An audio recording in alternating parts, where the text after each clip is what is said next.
Welcome to Mint the rights guidance. ഇന്ന് നമ്മൾ LDCയുടെ constitution എന്ന് പറഞ്ഞ ടോപ്പിക്കിൽ നിർദ്ദേശ തത്വങ്ങൾ എന്ന് പറഞ്ഞ ടോപ്പിക്കായിരിക്കും നമ്മൾ ഇന്ന് ക്ലാസ് എടുക്കാൻ പോകുന്നത്. അപ്പോൾ അത് നമ്മൾ ഫുൾ കോംപ്രിഹെൻസീവായിട്ട് കവർ ചെയ്യും. അപ്പോൾ ഇതേപോലത്തെ ക്ലാസ്സസൊക്കെ കാണാൻ വേണ്ടിയിട്ട് എന്തായാലും ഈ ചാനൽ സബ്സ്ക്രൈബ് ചെയ്യാൻ മറക്കണ്ട. അതേപോലെ നിങ്ങൾക്ക് ഈ ക്ലാസ് ഇഷ്ടപ്പെടുകയാണെന്നുണ്ടെങ്കിൽ ഈ വീഡിയോ ലൈക്ക് ചെയ്യാനും മറക്കണ്ട. അപ്പോൾ നമുക്ക് ക്ലാസ് തുടങ്ങിയാലോ? നമ്മൾ എന്തിനെക്കുറിച്ചാണ് ഇന്ന് പഠിക്കുന്നത്? നിർദ്ദേശ തത്വങ്ങൾ, അതായത് directive principles of state policy എന്ന് നമ്മുടെ ഭരണഘടനയിൽ കൊടുത്തിട്ടുള്ളതാണ്. ഫസ്റ്റ് നമ്മൾ അറിയേണ്ടത് ഏതാണ്? ഭാഗം എന്നാണ്. ഭാഗം 4 നിർദ്ദേശ തത്വങ്ങൾ കൊടുത്തിട്ടുള്ളത്. അനുച്ഛേദം 36 മുതൽ 51 വരെയാണ് ഇതിനെക്കുറിച്ച് പറയുന്നത്. എന്തിനെക്കുറിച്ച്? നമ്മളുടെ DPSP അഥവാ നിർദ്ദേശ തത്വങ്ങളെക്കുറിച്ച് പറയുന്നത് അനുച്ഛേദം 36 മുതൽ 51 ഭാഗം ഏതാണ്? ഭാഗം 4 പറയുന്നത്. ലക്ഷ്യം എന്താണ്? ഇന്ത്യയെ ഒരു ക്ഷേമരാഷ്ട്രം, അതായത് വെൽഫെയർ സ്റ്റേറ്റ് ആക്കി മാറ്റല്. Welfare state എങ്ങനെയാവും? നമ്മളുടെ സ്റ്റേറ്റ് ജനങ്ങൾക്ക് വേണ്ടി നന്മ എന്തെങ്കിലും ചെയ്തു കൊടുക്കുമ്പോൾ, നല്ലതായിട്ടുള്ള കാര്യങ്ങൾ ചെയ്തു കൊടുക്കുമ്പോഴാണ് വെൽഫെയർ സ്റ്റേറ്റ് ആവുക. അതായത് അവരുടെ നല്ലതിന് വേണ്ടി, ഇപ്പം അവർക്ക് എന്തെങ്കിലും വീട് വെച്ച് കൊടുക്കുക, അങ്ങനത്തെ കാര്യങ്ങളൊക്കെ ചെയ്യുന്ന ഒരു സ്റ്റേറ്റ് ഒരു വെൽഫെയർ സ്റ്റേറ്റ് ആയിരിക്കും. അപ്പോൾ സോഷ്യലി എന്തെങ്കിലും നല്ല കാര്യങ്ങളൊക്കെ ചെയ്യുന്ന സ്റ്റേറ്റ്സിനെയാണ് നമ്മൾ വെൽഫെയർ സ്റ്റേറ്റ് എന്ന് വിളിക്കുക. അപ്പം അതൊക്കെ ചെയ്യാനുള്ള ഒരു നിർദ്ദേശം പോലെയാണ് എന്ത്? നമ്മുടെ നിർദ്ദേശ തത്വങ്ങൾ, നിർദ്ദേശങ്ങളാണ്. അപ്പം നല്ലത് ചെയ്യാൻ, വെൽഫെയർ ചെയ്യാനുള്ള നിർദ്ദേശങ്ങളാണ് നിർദ്ദേശ തത്വങ്ങൾ. ഇത് കോടതി മുഖേന നടപ്പിലാക്കാൻ സാധിക്കില്ല, അതായത് നോൺ ജസ്റ്റിഷ്യബിൾ ആണ്. ഇപ്പം നമ്മൾ മൗലിക അവകാശങ്ങൾ നോക്കുകയാണെന്നുണ്ടെങ്കിൽ, മൗലിക അവകാശങ്ങൾ എന്തെങ്കിലും ലംഘിക്കപ്പെട്ടാൽ എനിക്ക് കോടതിയിൽ പോയിട്ട് പറയാം, എൻ്റെ ഇന്ന് മൗലികാവകാശം ലംഘിക്കപ്പെട്ടു, അപ്പോൾ എനിക്കതിന് നീതി വേണമെന്ന്.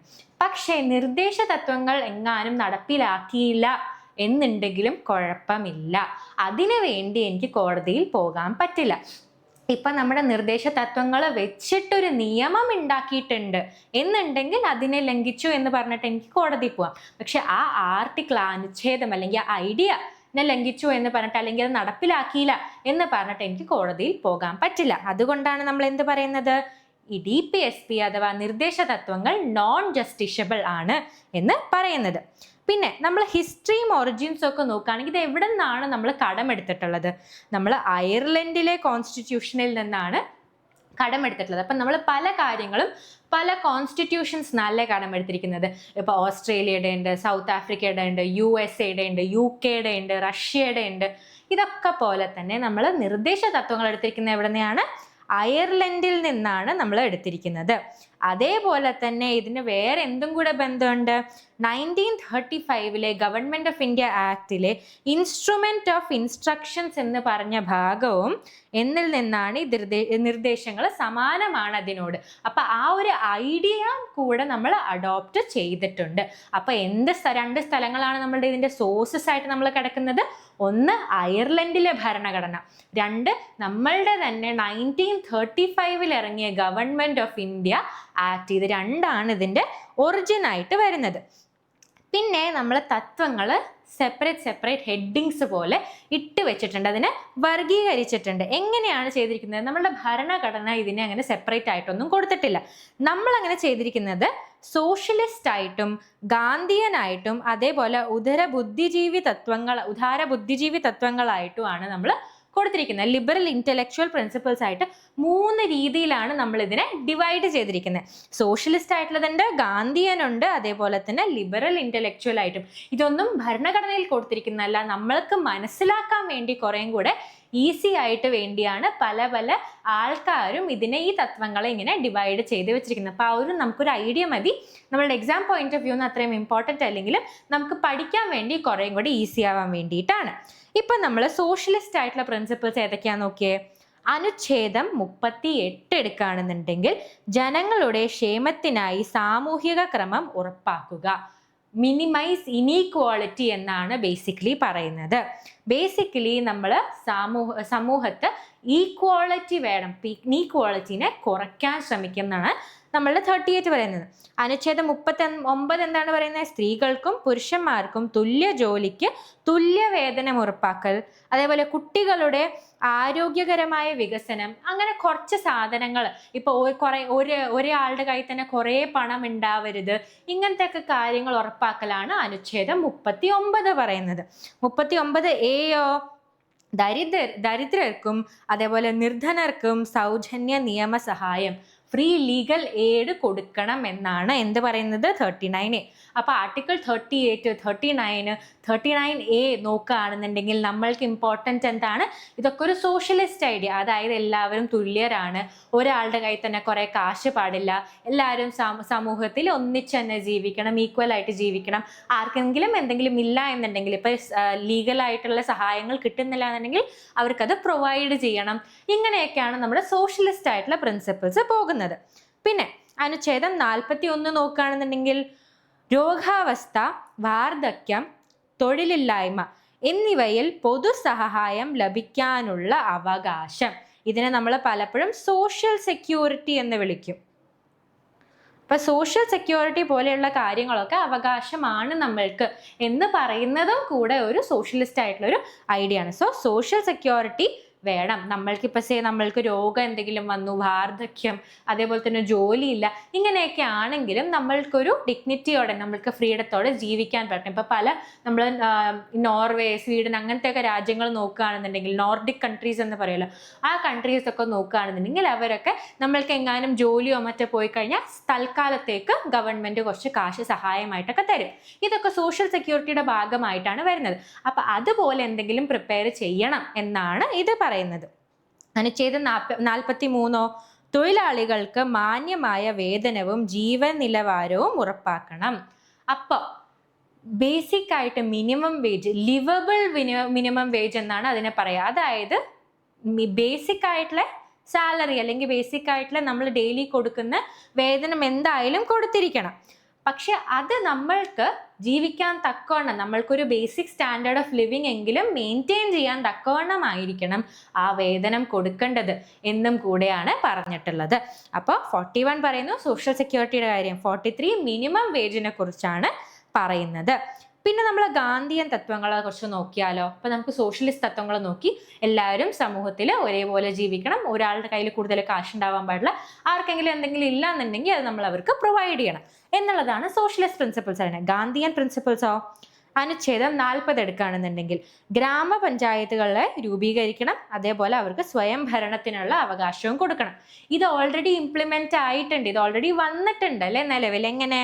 73ാമത്തെ ഭേദഗതിയോടെ ഈ ഒരു തത്വം ഓൾറെഡി നിയമമായിട്ട് തന്നെ മാറിയിട്ടുണ്ട്. അപ്പൊ അങ്ങനെയാണ് ഇത് നിയമമായിട്ട് മാറാൻ പറ്റുന്നത്.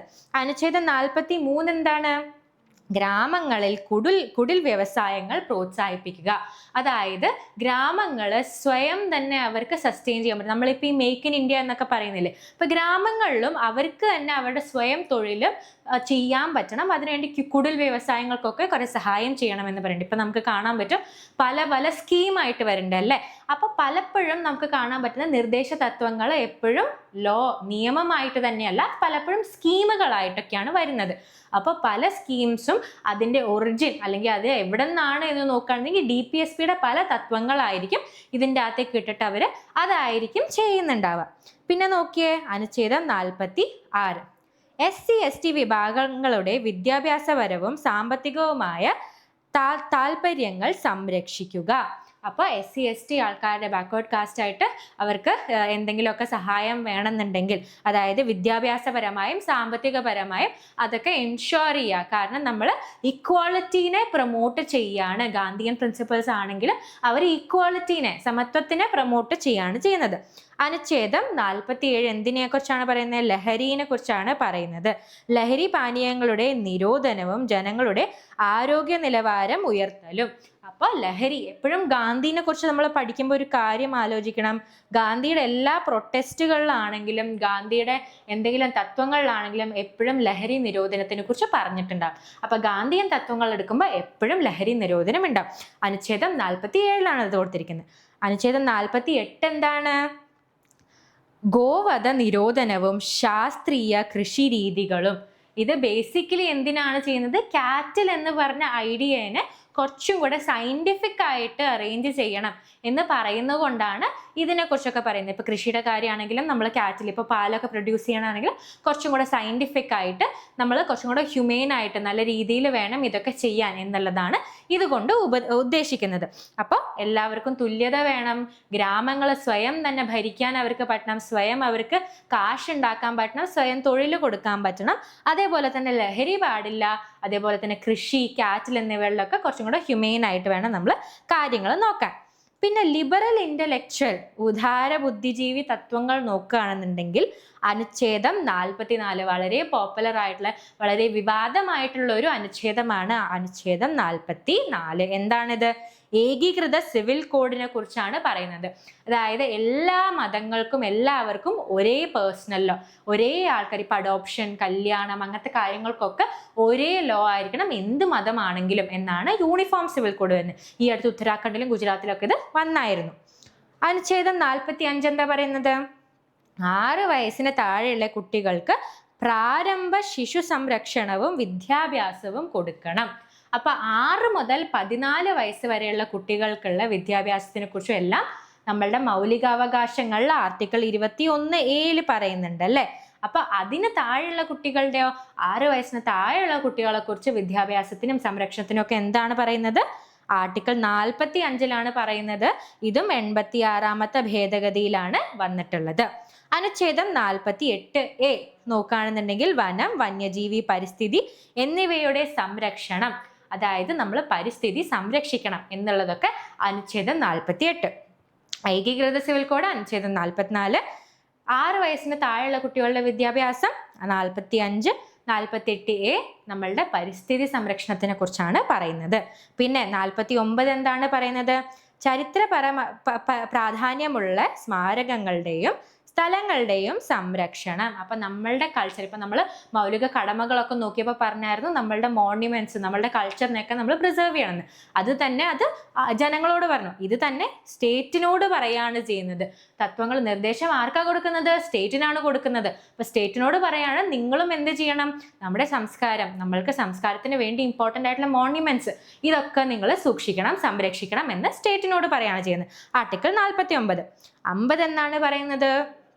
ജുഡീഷ്യറി, അതായത് നീതിന്യായവും എക്സിക്യൂട്ടീവ് ഭരണനിർവഹണവും നിന്നും വേർപെടുത്തണം. അതായത് ജുഡീഷ്യറിനെയും എക്സിക്യൂട്ടീവിനെയും ഒരേ ആളുടെ കയ്യിൽ വെക്കരുത്.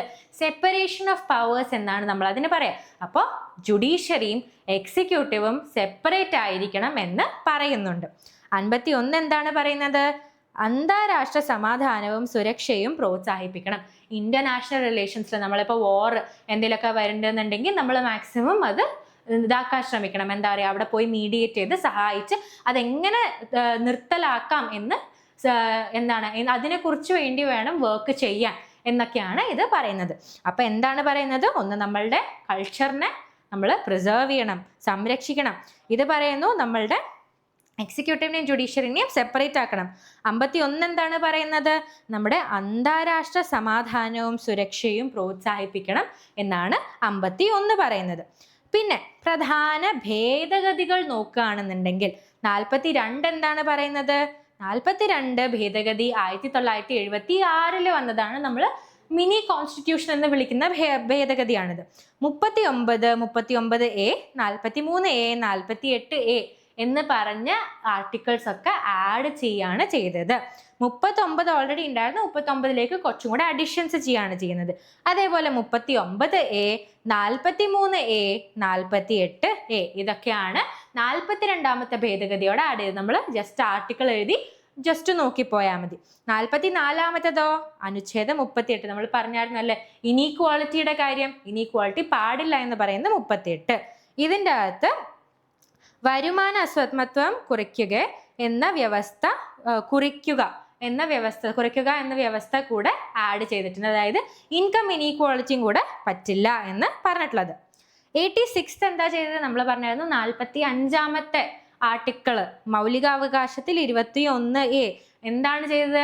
6 വയസ്സിന് താഴെയുള്ള കുട്ടികളെ സംരക്ഷിക്കണം, വിദ്യാഭ്യാസം പ്രൊവൈഡ് ചെയ്യണം എന്ന് പറയുന്നതാണ് 45-ാമത്തെ ആർട്ടിക്കിൾ, അത് 86A. 44-ാമത്തെ ഭേദഗതി എന്താണ്? 38-ല് വരുമാനത്തിനെ കുറിച്ചും കൂടെ ഇനീക്വാളിറ്റീൻ്റെ കാര്യം ഡിസൈഡ് ചെയ്യണം, ഇൻക്ലൂഡ് ചെയ്യണം എന്ന് പറയുന്നത്. 42-ാമത്തെ ഭേദഗതിയിൽ എന്തൊക്കെയാണ് ആഡ് ചെയ്യുന്നത്? ലീഗൽ എയ്ഡിൻ്റെ കാര്യം ആഡ് ചെയ്യുന്നുണ്ട്, അതേപോലെ തന്നെ പ്രകൃതി സംരക്ഷണത്തിൻ്റെ കാര്യം, ഇങ്ങനത്തെ കാര്യങ്ങളൊക്കെ ആഡ് ചെയ്യുകയാണ് ചെയ്യുന്നത്. പിന്നെ ഇമ്പോർട്ടൻ്റ് ആയിട്ടുള്ള കോഡ്സ് എന്തെങ്കിലുമൊക്കെ ചോദിക്കുകയാണെന്നുണ്ടെങ്കിൽ നമുക്ക് കാണാൻ പറ്റും. മാർഗനിർദ്ദേശക തത്വങ്ങൾ ഇന്ത്യൻ ഭരണഘടനയുടെ അദ്വിതീയമായ സവിശേഷതയാണ്, നോവൽ ഫീച്ചറാണ് എന്ന് പറഞ്ഞത് ആരാണ്? BR അംബേദ്കർ ആണ്. അതൊരു നോവൽ ഫീച്ചറാണ് എന്ന് പറയുന്നത്, മാർഗനിർദ്ദേശക തത്വങ്ങൾ ഒരു നോവൽ ഫീച്ചറാണെന്ന് പറഞ്ഞത് ആരാണ്? BR അംബേദ്കർ ആണ്. BR അംബേദ്കർ നമ്മുടെ ഭരണഘടന ഉണ്ടാക്കുന്നതിൽ ഡ്രാഫ്റ്റിംഗ് കമ്മിറ്റിയുടെ ചെയറൊക്കെ ആയിരുന്നു അല്ലേ, വളരെ ഇമ്പോർട്ടൻ്റ് റോള് വഹിച്ചതാണ്. അതേപോലെ ബാങ്കിൻ്റെ സൗകര്യത്തിനനുസരിച്ച് മാത്രം മാറാൻ സാധിക്കുന്ന ഒരു ബാങ്ക് ചെക്ക് പോലെയാണ് നിർദ്ദേശ തത്വങ്ങൾ എന്നാണ് KT ഷാ പറയുന്നത്. അപ്പം അതിനൊരു ക്രിറ്റിസിസം പോലെയാണ് അല്ലേ? എന്താണത്? ക്രിറ്റിസിസം പോലെയാണ്. ഈ DPSPയുടെ പ്രശ്നം എന്താണ്? അത് നിർദ്ദേശമാണ്, അത് ചെയ്യണമെന്ന് ഒരു നിർബന്ധവുമില്ല. അങ്ങനെ ഒരു ഇഷ്യൂവും കൂടെ DPSPക്ക് ഉണ്ട്. ഇപ്പം DPSP ഒരു നോവൽ ഫീച്ചറാണ്, വളരെ നല്ല ഫീച്ചറാണ്. പക്ഷെ അത് നിർബന്ധമാണോ? അല്ല, നിർബന്ധമല്ല. അതാണ് അതിൻ്റെ ഏറ്റവും വലിയ പ്രശ്നം. ഇപ്പം നല്ല തത്വങ്ങളൊക്കെ ആണെങ്കിലും അത് നമ്മൾക്ക് ശരിക്കും റിയൽ ലൈഫിൽ ലോ ആയിട്ട് ഇംപ്ലിമെൻറ്റ് ചെയ്യാൻ പല സ്റ്റേറ്റ്സും വളരെ അധികം തന്നെ പിന്നോട്ടാണ്. അപ്പോൾ നമ്മൾക്ക് മുമ്പോട്ട് അത് ഇംപ്ലിമെൻറ്റ് ചെയ്യണം കൂടുതൽ. അങ്ങനെയാണെങ്കിൽ മാത്രമേ ആ നിർദ്ദേശ തത്വങ്ങളുടെ ആക്ച്വൽ ഇമ്പോർട്ടൻസ് മുമ്പോട്ട് വരുള്ളൂ എന്നുള്ളൊരു കാര്യമുണ്ട്. അപ്പോൾ നമ്മൾ ഇത്രയും നേരം പഠിച്ചത് നമുക്ക് ക്വസ്റ്റ്യൻസ് ആയിട്ട് നോക്കിയാലോ? ഓക്കെ. ഇന്ത്യൻ ഭരണഘടനയുടെ ഏത് ഭാഗത്തിലാണ് നിർദ്ദേശ തത്വങ്ങളെക്കുറിച്ച് പ്രതിപാദിക്കുന്നത്? ഭാഗം 3 ആണോ? ഭാഗം 4 ആണോ? ഭാഗം 4A ആണോ? ഭാഗം 5 ആണോ? എന്തായിരിക്കും ആൻസർ? ആൻസർ വരുന്നത് ഭാഗം 4 ആണല്ലേ, പാർട്ട് 4 ആണ്. പാർട്ട് 3 എന്താണ്? മൗലികാവകാശങ്ങൾ. പാർട്ട് 4A മൗലിക കടമകൾ. പാർട്ട് 5 യൂണിയനെ കുറിച്ചാണ് പറയുന്നത്. ഇപ്പൊ പാർലമെന്റ്, പ്രധാനമന്ത്രി, രാഷ്ട്രപതി, സുപ്രീം കോടതിയെ കുറിച്ചൊക്കെ പാർട്ട് 5 പറയുന്നുണ്ട്. രണ്ടാമത്തെ ചോദ്യം, ഇന്ത്യൻ ഭരണഘടനയിലെ നിർദ്ദേശ തത്വങ്ങൾ ഏത് രാജ്യത്തിന്റെ ഭരണഘടനയിൽ നിന്ന് കടമെടുത്തതാണ്? ഏത് രാജ്യത്തിന്റെ? American constitution, Britain, Ireland, Canada. നമ്മൾ ഇപ്പൊ തന്നെ കണ്ടായിരുന്നു അല്ലേ? എവിടെ നിന്നാ എടുത്തേന്ന്? എവിടെ നിന്നായിരിക്കും?